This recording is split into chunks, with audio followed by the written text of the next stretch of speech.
we welcome you to Liberty Hall. If somebody's looking for us today and they're like, I went to Turner Theater or I went to Harbor and Union and you weren't there, we are here. And if they opened the app, what would they find out? They needed to be in Liberty.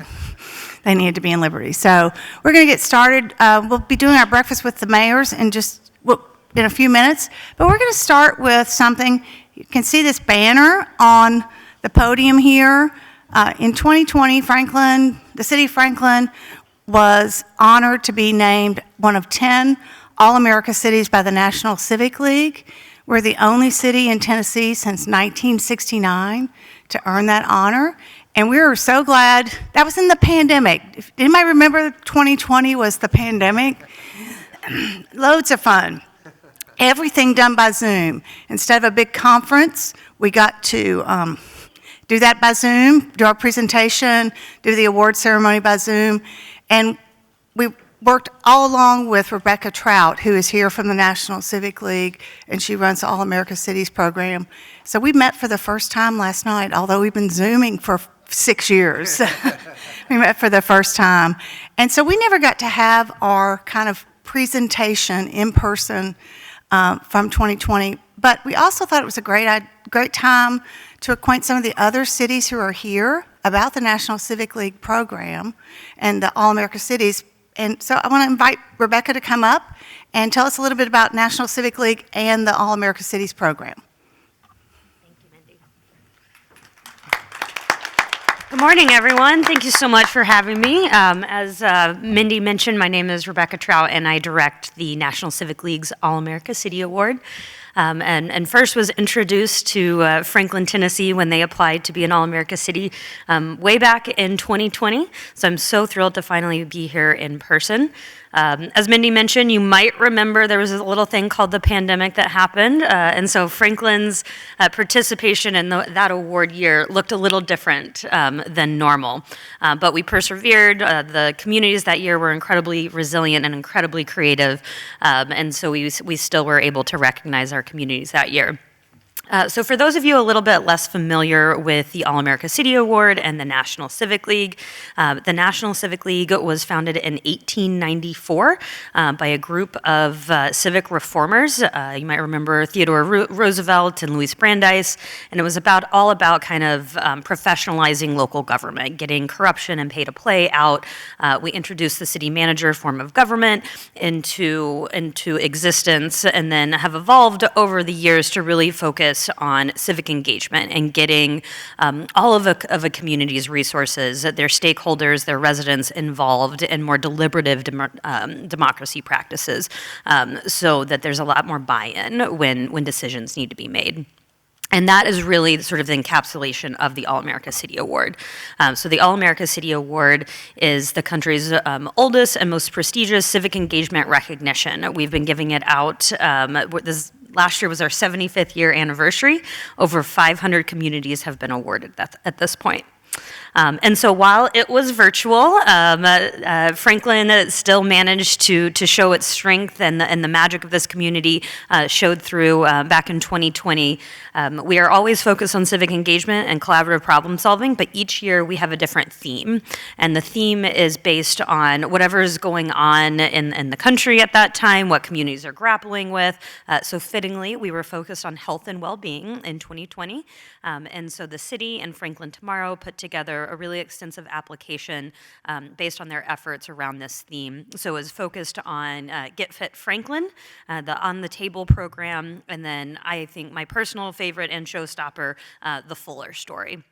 And so our application review committee saw those efforts, found that there was a ton of resident engagement, a ton of stakeholder engagement going on, and a clear focus on diversity, equity in Franklin. And so they were invited to be a finalist, which normally means that you gather these huge teams of government leaders and residents and young people, business and nonprofit professionals to come to Denver and to share your story and to meet others who care about these things and are doing amazing things around the topic of good governance and civic engagement. But again, the pesky pandemic, we had to go virtual again. But the communities were incredibly, again, just creative and resilient. They put on these amazing 10-minute performances. We actually got to see a little bit of the square. I remember your hair blowing in the wind that morning. And it was just incredibly impressive. And Not your hair, man. The mayor was inside. the mayor was inside. So we had a wonderful jury that was watching all of these presentations from communities across the country, and they deliberated for hours and then finally named the 10 winners. And Franklin was amongst those winners, and they were announced during a virtual closing ceremony. But normally our closing ceremonies are pretty special. They're raucous affairs with air horns and beach balls and lots of hugs and lots of tears. And so we certainly fell a little short of the revelry. And so that's why I'm just so happy to be able to be here today to properly recognize and acknowledge their efforts, both in 2020 and in the years since. So congratulations, Franklin, on being a 2020 All-America City. Congratulations. Eric, I wanted Eric. So we did, as Rebecca mentioned, the topics that we focused on, and Franklin tomorrow and the city worked together on that. And at the end of the judging, our presentation, one of the judges asked us about the origin of Franklin tomorrow, which will be 25 years next year. And he said, often an organization like this is created when there's a crisis in a community. What was the crisis that created Franklin tomorrow? And while you weren't here, you did say, we said, well, there was no crisis. There was a hope for the future, but also the partnership with the city and Franklin tomorrow. You might talk about that just briefly. Yeah, I think one of the things that is absolutely true, but that we talked about that day, was the idea that building community collaboration is just so important, and there's only so much a city can do that another entity like Franklin tomorrow can bring to the table. So we're there, but we also have a partner that is able to engage and have different types of dialogue that all drive towards a better community, and what are we all trying to get done together. So it really helps have conversations that maybe the government isn't always best positioned to have, but it still has the big picture goals that we share in mind. And so I think that's been the beauty of it. That came shining through in those three examples in so many ways. And that just is such a valuable partnership that helps us be a better community and really get at how we collaborate together and develop that shared vision that we can work on. Great. Kamar, you want to say anything? Well, Rebecca, thank you for coming, first of all, and we're honored to receive the award. And I think there's several key takeaways, and the first one is collaboration. And I've heard that already all through this session. So there are certain things that we can't do as mayor, as a city, and have a visioning organization such as Franklin Tomorrow is really important, because you can leverage so many things through a nonprofit visioning organization that the city can't do. So we appreciate that, Mindy. Congratulations. Yeah.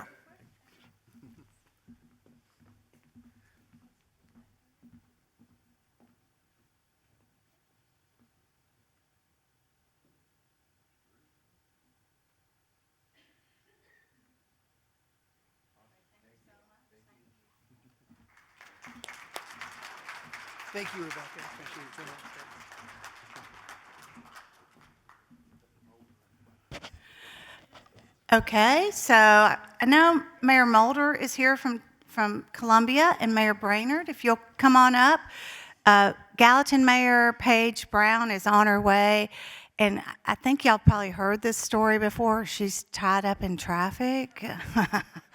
But she'll join us in a few minutes, and we'll go forward. We had a number of other speakers joining us for Breakfast with the Mayors, and Mayor Knox White from Greenville, South Carolina, was unable to be with us due to the damage of Helene and needing to stay and care for his city. And also our Canadian sister city mayor, Toby Randall. He had a death. His mother passed away late last week, and so was unable to join us. So Chaz Mulder, the mayor of Columbia, you can be whichever one of those two you want to be, subbing in. But yeah, but he's a great mayor in and of itself. So we're going to sit down and have a little conversation and go from there. So great.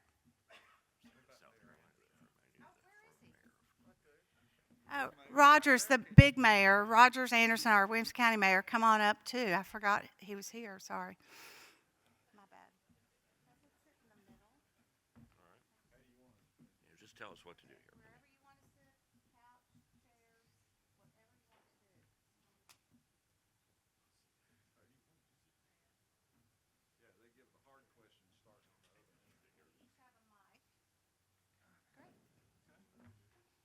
And that way, when Mayor Brown joins us, she can come up on that side and we'll go from there. So I'll just reintroduce who we have joining us this morning. And I would be remiss if I didn't say and recognize Ed Johnson from the city of Fayetteville, Georgia. Mayor Johnson, thank you for being here this morning and bringing a great team from Fayetteville, Georgia, which we visited as part of a Vision City visit and stayed there a couple years ago when we went to Serenbe. So we are appreciative of him and bringing his team. And I think Mayor Stover from Thompson Station registered, but I don't see him either. So any other mayors in the house? Okay, we're good. Wannabe mayors? Any wannabe mayors? Yeah. Can't wait to see about that. Mayor Ken Moore, Columbia Mayor Chaz Mulder, former Carmel, Indiana Mayor James Brainerd, and Williamson County Mayor Rogers Anderson. So you two Rogers, you and Ken worked together a lot. I think, as you mentioned just a few minutes ago, collaboration is a key to a lot of things that are happening. And I see Paige coming in. So great, we'll get her up here too. Paige Brown from Gallatin, Tennessee. Y'all work together on a lot of projects. Do you always agree? And how, if you don't agree, do you make that happen? Well, I think that's a great point already, collaboration in governments. Rogers and I do work together very closely, and we have a very great personal relationship, but that doesn't stop him from disagreeing with me occasionally and doesn't stop me from disagreeing with him. But I think in the end, we try to work through things. And so it is a great opportunity, and I think that's one thing that singles out Williamson County and the cities of Williamson County, that we all work together. And good morning, Paige. So good to see you. I am so sorry I'm late. We said that we thought we'd heard that the traffic is a problem in the Nashville region, perhaps in the past. We've heard that. I don't know. Yeah, coming from Gallatin, my ETA when I left the house was 7:45. Okay, that changes, huh? That does. That Lebanon traffic, is just all the time creating problems. So, Rogers, you've been mayor of Williamson County for a long time, and before that, a county commissioner. What do you think is important for these people to know about Williamson County? Because we haven't really had that presentation. What's important for people to know about Williamson County? Well, thank you very much for the opportunity to be here with these other city mayors and mayors all over our area. You go back, you look at things. I think it's trying to find solutions for your community. And oftentimes those solutions, you can find synergy by working, in the case here with our other 6 mayors over the years. Counties and city mayors are different in their roles and actually through the Tennessee Code annotate some of our responsibilities. But when you think about the success that our county has had in the state, it's certainly going to start with public education. Back in the 80s, we made a conscious decision to improve the quality of education, which improves the quality of being able to live in a community, attracting different people, organizations, businesses. And so I would say that's been the cornerstone of Williamson County back in the 80s and then in the 90s. Every decade there's been something different. And now, because we're growing so fast in this Middle Tennessee region, there's just something almost every year that you have to pivot, change your direction, and try to get that done for your community. And we're learning. I know we've got some state folks here, that you also have to be able to work with your state agencies, and particularly in the area of transportation.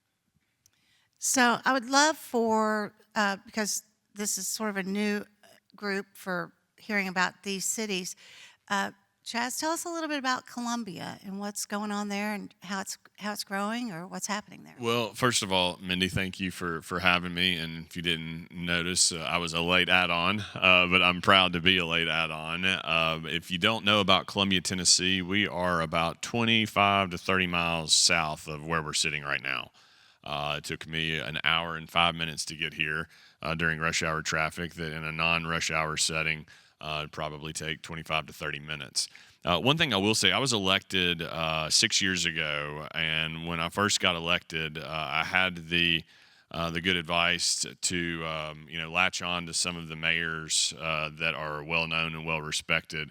And I think one thing that might be overlooked in this community is how fortunate Franklin and Williamson County is to have such good respected mayors, not just regionally, but all across the state. When Rogers Anderson and Ken Moore speak in a mayor's caucus that might be meeting with the governor or the speaker, or when they speak just amongst our own caucus, we listen, and everybody's listening. And I think they've really set the standard on what that city-county collaboration should look like. It's not always easy. I think there are just some inherent conflicts that are going to constantly arise between city and county jurisdictions. The cities, for the most part, are where a lot of the density, the population is, and therefore, we have some of our own issues that we want to handle on our own, but the county clearly still maintains jurisdiction over a number of issues that impact the cities, including schools, the jail, sheriff's department, and things like that. So there are always going to be some inherent conflicts, but I think the way we try to look at it is that we're like a family. And I don't know about your family as we start to approach the holiday season, but our family doesn't always agree. We, in fact, sometimes have some pretty spirited debates around the table, especially when we start to get in-laws and cousins and second cousins.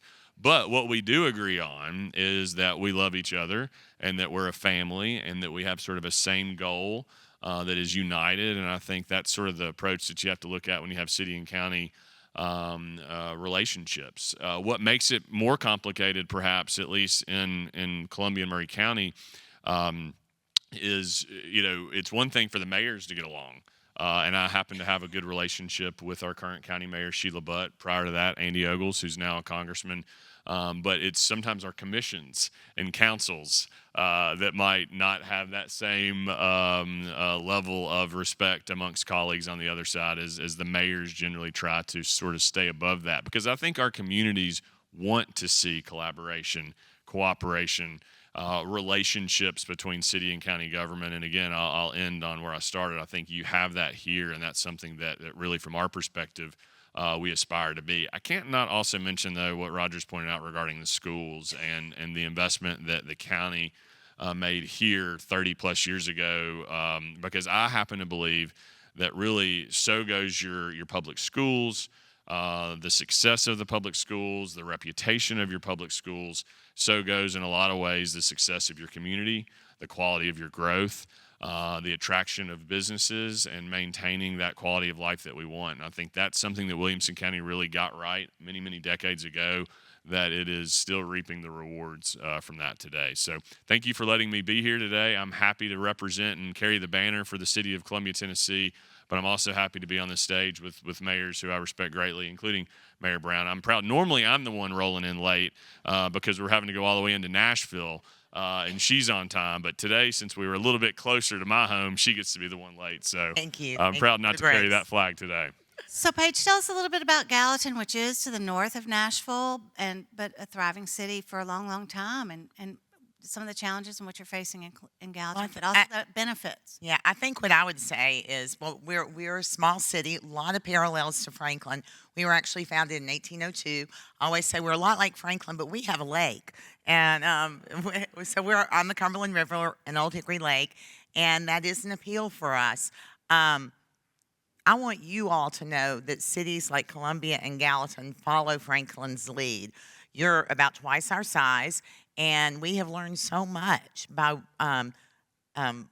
asking questions, following what you do. In fact, we started the special census before you did. I said, look at what they're doing because they're probably doing something we want to emulate. And and the resources that you have in Franklin are greater, and you have invested more in doing things right. And as us in a rapid growth period, which we've grown 50% in the last decade, we're now at about probably 52,000, very similar to Columbia. And our challenges are going to be very similar. Northeast of Nashville, we don't even need to talk about traffic because that is certainly the number one challenge, I think, for everyone who lives in the area. I appreciate the comments about the mayors working together, which I'm like the fangirl number one of Mayor Brainerd. So I'm very, very honored to be here with all of you because these are the people that I look to and listen to and learn from. Appreciate what you said about education. Years ago, Gallatin knew that that was one of the biggest drawbacks to attracting people to our community. And our education system about 10 years ago decided we're going to make a change. And so in Sumner County, we are now number one in the state with career and technical options and number one in the state with the number of STEM schools in our community. And that has turned people being attracted to our community. Of course, they view communities like Gallatin and Columbia as being a more affordable alternative to Franklin and Williamson County. And there's a place for that, and there's a valuable place for that. You mentioned the counties and the cities working together. I think across the state of Tennessee, the mayors who engage with other mayors, we all work together. We all want to do well. We all want to find the best path forward because let's face it, issues don't end at borders. I mean, issues extend beyond them, and most of those issues are roads and the things that we all need to work on for the region. I worked in an environment where our council and our commission and all of our mayors got together. I'm now in an environment where our mayors still work together great, but there is a great conflict between our commission and all of the city councils in our community. And I find that to be a very, very sad place to be because it's holding us up. It's keeping us from doing good work. It's keeping us from moving in the direction that we need to be going. And I should mention that I think a lot of that conflict is based in this stop growth mentality. And I don't know that that's something you can win. I think it's something you can break, but I don't think it's something you can win.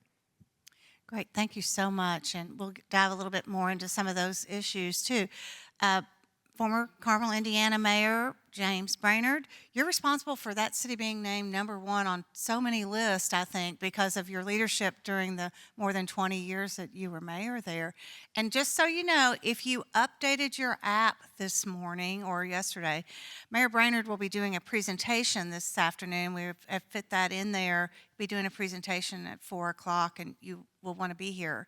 But when you hear these mayors talking about their communities and think about Carmel and how it has grown and become quite a livable and respected community. What do you think? What have you learned by being here, and what can you give us as wisdom too? Well, thank you, Mindy. Before I start, I just want to thank everybody for the great hospitality here in Franklin. It's just wonderful. Thank you very much. It's great to be here. So I became mayor in 1996 in Carmel. We didn't listen to the National Civic League folks in Indiana probably like we should have. And Indiana never adopted a city manager system. So my role as elected mayor is set up a bit like the federal government. I'm the executive, or was the executive. I went out of office on January 1st after 28 years. I was the executive, and our city council was legislative branch. And so I would hire the department heads and without having to go to the city council for approval. And I'd have to present my budget to them each year, and they could lower it, negotiate, and couldn't raise it unless I agreed. So it was set it up to have good collaboration there. Sometimes it was good collaboration, sometimes it was a bit of a fight, but it's the way budgets work. Our county system in Indiana is set up with a three-member executive called commissioners, 3 elected commissioners, and then a county council as well. You think of those 3 commissioners acting by majority vote are really the mayor/city manager, and the council handles the budget as well. But we're in a growing county on the edge of Indianapolis. Carmel shares a street the city of Indianapolis. When I became mayor, we had about 25,000 people. Today, it's pushing 110,000 people. So we had a lot of growth. There are 3 other communities in our county. Our counties are a little smaller than Tennessee. We had a lot of growth in our entire county at 3 other cities, between 70 and 100,000 in our county, and so pretty much almost the entire county is urbanized at this point. But we do collaborate. We collaborated. We found it was important to collaborate on so many different levels with all the different agencies. We have separate library boards, separately elected school boards in Indiana. That's important. We do a tax or criminal finance transaction. How does that impact the schools? We have to talk those things through and make sure that everybody's comfortable that it's going to be good for the community as a whole. We worked very hard with talking with other mayors around the state. A little bit of competition can be a good thing sometimes, fun competition. But on the big things that impact people's lives, we made sure we collaborated, we worked together, and we learned from each other. Everybody brings different sets of skills and experiences to the table, and being able to work together is so important. It makes me think when we talk about these things, this is really what America's about. It's about average people being able to sit down and govern themselves better than any king or monarch or autocrat can do. But to do that successfully, we've got to collaborate. We've got to work together.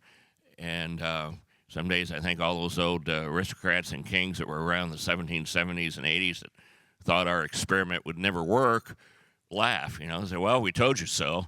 But then I look at local government, and I see it working really well across the breadth of this country. And it's because average people get involved, know what's right for their community, and can sit down with their neighbors. And we didn't want power in any one place.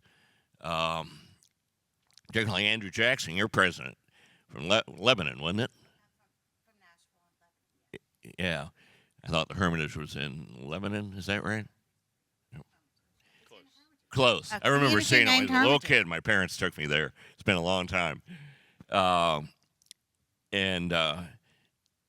He didn't trust big government. That's one reason Indiana has small counties, because we're becoming a state when those ideas that he propagated were popular. So we have 92 counties in the state of Indiana. It's not the biggest state.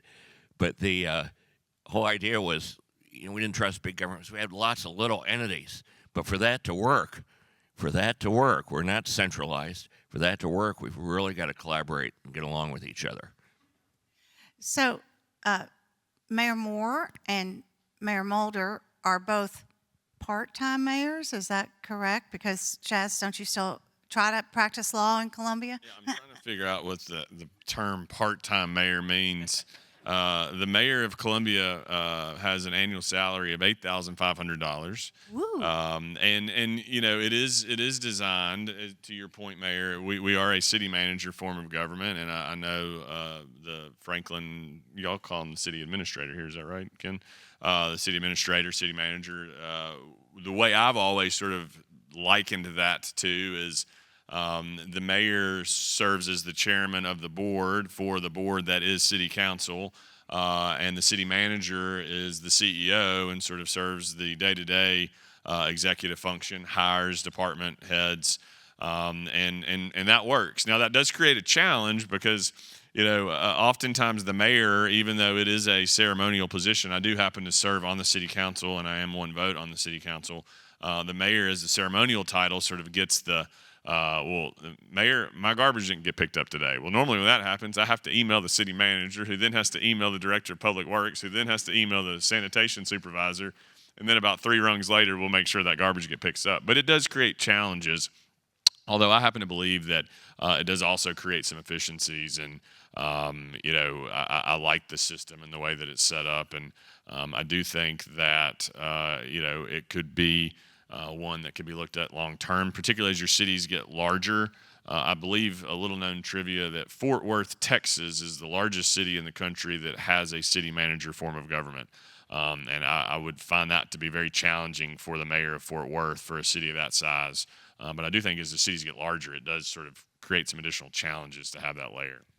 So, Mayor Moore, you're going to get to correct me because I'm going to say this in a way that you're going to correct me. Tell us when you were first elected mayor, because you weren't really elected the first time you became mayor, right? So tell us a little bit about that and your schedule and how much time you devote to being the part-time mayor of the city of Franklin. Well, I'm actually an accidental mayor because I was an alderman and I happened to be vice mayor, which we elect every single year. And our former mayor, John Schroer, was appointed by the governor to be over the Department of Transportation. So I've run 4 times since then. I think our city charter describes my work very similar to what Chaz is talking about, is that I vote when there's a tie. I have a city manager that runs the city.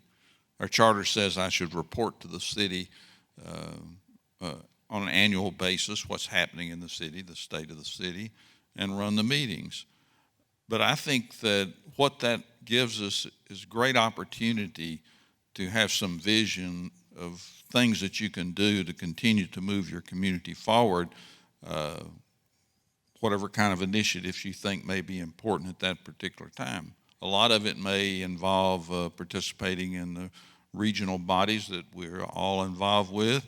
Some of it may be, for example, we've got a health initiative in our community, and out of that has sprung an initiative on mental health for our community, which I think all of us are seeing some challenges.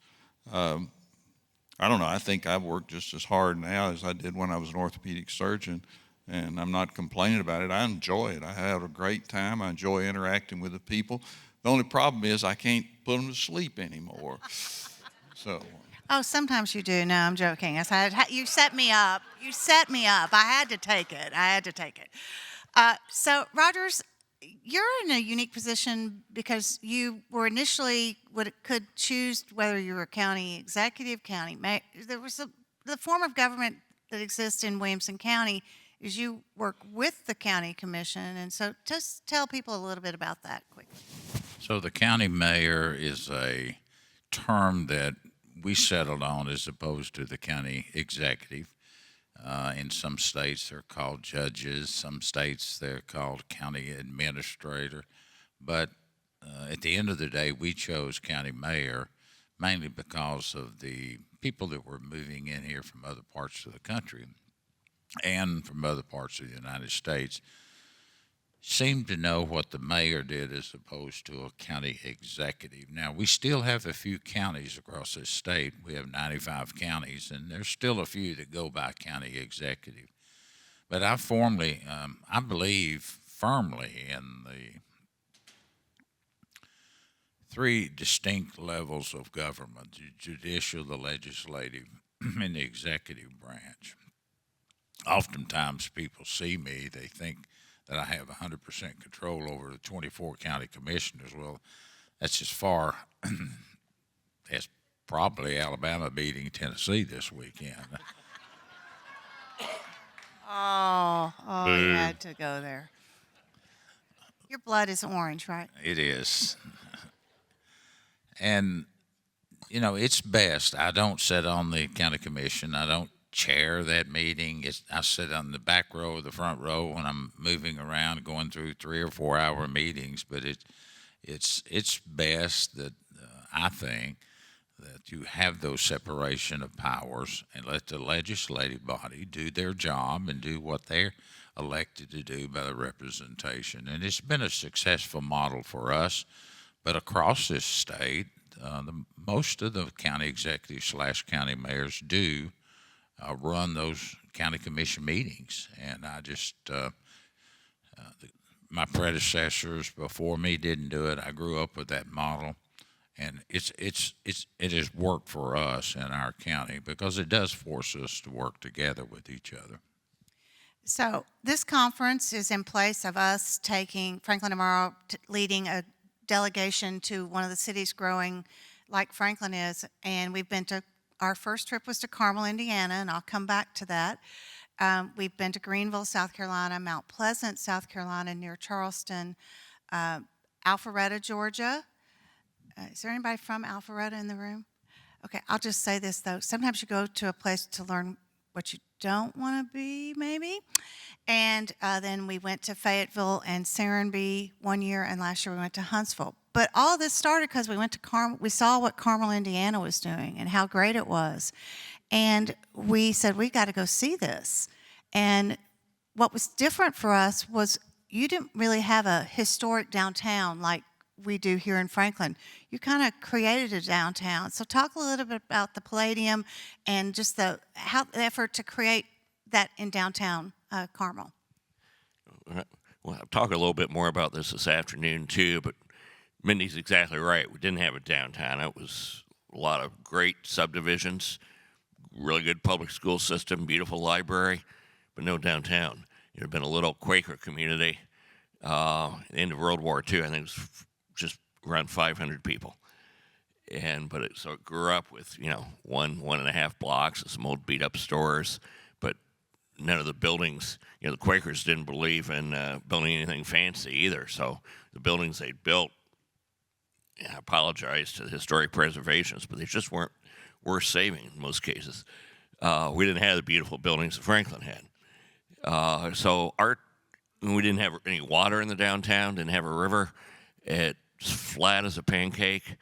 And so we knew from economic development point, if we're going to have corporate presence and good jobs and attract the best and brightest to live there, it was great. Companies wouldn't come otherwise or wouldn't stay or expand there, that we had to have a downtown. We had to have a nice downtown. So we looked at ways of, how do you build a nice downtown working together with the private sector? How does government and the private sector come together to get that capital investment to do that? And look at traditional building patterns, traditional street grids, so it's walkable, and that's how we competed as a city. But it's, again, I'll talk a little bit more about this afternoon, but I think since World War II and we got over 50% car ownership, we built everything in this country for cars, not people. And so we set out, how do you build a downtown, still accommodate the cars, figure out a place to store them, but how do we build a downtown that's really built for people? And that's how we competed. And it works. So, Paige, we're going to have to argue about who is the biggest fangirl of Mayor Brainerd a little bit there. But that is something you're doing in Gallatin, is your understanding that your downtown is very important. And Chaz, I'll have you address this afterward. Your downtown's very important, and there are lessons to be learned from Franklin, but also from places like Carmel. So tell us a little bit about your fandom of Mayor Brainerd and how you're emulating that as well. Well, I was just thinking about how kind of coincidental it is I'm sitting here with you gentlemen today, because I have, in recent weeks even, been having conversations about the financing model you used for your redevelopment in downtown and how it paid off for Carmel. And then we've been talking a lot about Harpeth Square because we're trying to do a downtown redevelopment project. And this one is particularly touchy because the block that the investors want to redevelop, because we've been trying to get the periphery of our downtown redeveloped for a long period of time. We have a great little square, but the whole periphery doesn't have anything to offer. And so the block that they want to redevelop has our fire department, our city hall, and our police department. Yeah, so you can imagine the fun with that. The fire hall is failing. It's also in the middle of downtown. It can't get in and out of the community. The city hall was built in 1974. It's a concrete block building. We're not going to spend what Franklin does if we rebuild one, but we're going to have a functional city hall, possibly in the same block as the redevelopment, but actually a smaller footprint, but better efficiencies.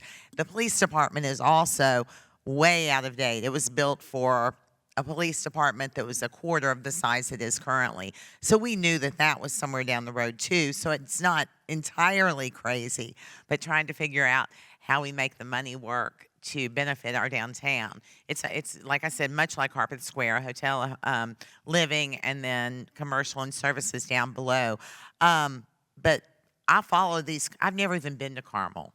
I know you've invited me. I want to come, but I have heard so much about it. Our previous planner, who just retired, he loved Carmel. My executive assistant, there's some big marathon there that she runs every year. She loves Carmel. Everybody I know that goes there says, you have to go here. This is the community. You need to visit. You will love it so much. And so I follow what both of these cities have done and a few others because I know that that's where Gallatin is going. I didn't mention we're not on the interstate. We'll never be the size of Franklin, and that's okay, but there's still so many similarities that we can grow and learn from. I did also want to mention, because you may not know this, but our county government is structured much like Williamson County's.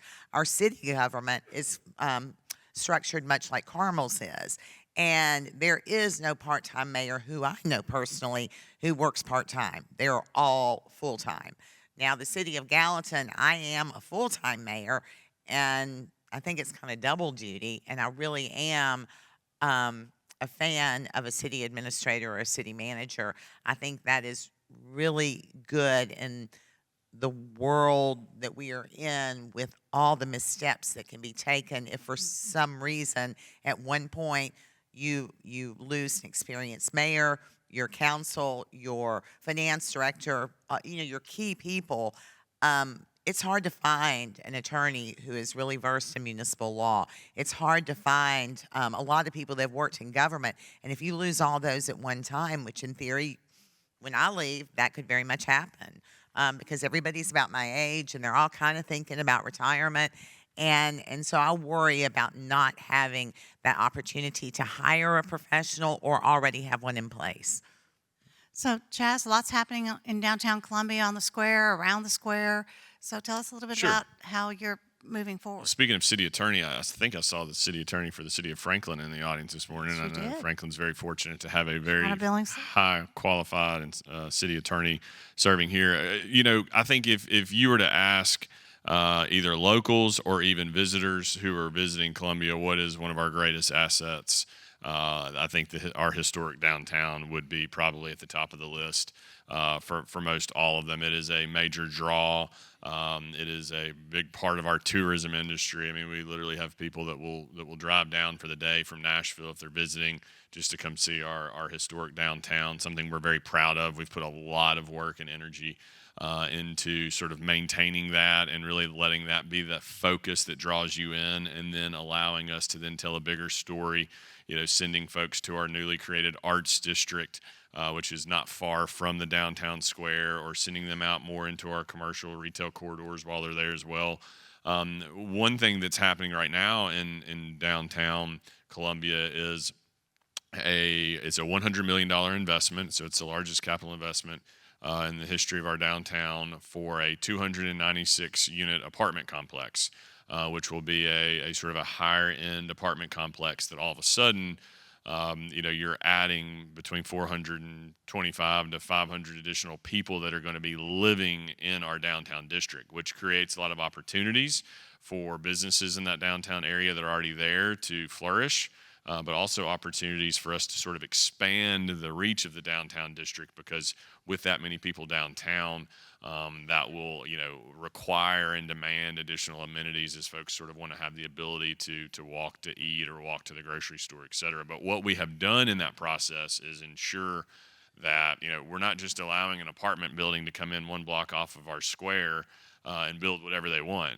They had to go through a pretty stringent process. Fortunately, we do have a new zoning ordinance that was passed in 2022 that has sort of upped our standards, so to speak. I know we have one of our professionals in the room today from Columbia, Austin Brass, who's really been instrumental in helping us succeed on that front. But we know that our historic downtown is really our main draw and our main attraction in Columbia, and so we're doing everything we can, whether it be facade improvement grants, to basically pump money into businesses to allow them to improve their facades, to sort of create that charm that you feel when you come around, creating better walkability, better landscaping. Because if you haven't been to downtown Columbia lately, I would challenge you to do so. And I suspect when you come down there, you might be a little bit surprised to see the beauty and sort of the organic sort of splendor that has been created just through just the vibe that's down there right now. We have this thing called First Fridays that got so big we had to start closing streets, and literally the first Friday of every month, thousands of people will transcend into our downtown district. That does a couple of things. Number one, it sort of creates that vibe that we talk about, sort of that cool vibe that we want to have, but also, more importantly, is supporting what we believe is the lifeblood of our community, and that is our small businesses who really rely on that kind of volume in our area to help support them. So a lot of really cool things happening downtown. It is where a main focus of ours is because we realize it is a main attraction for our area.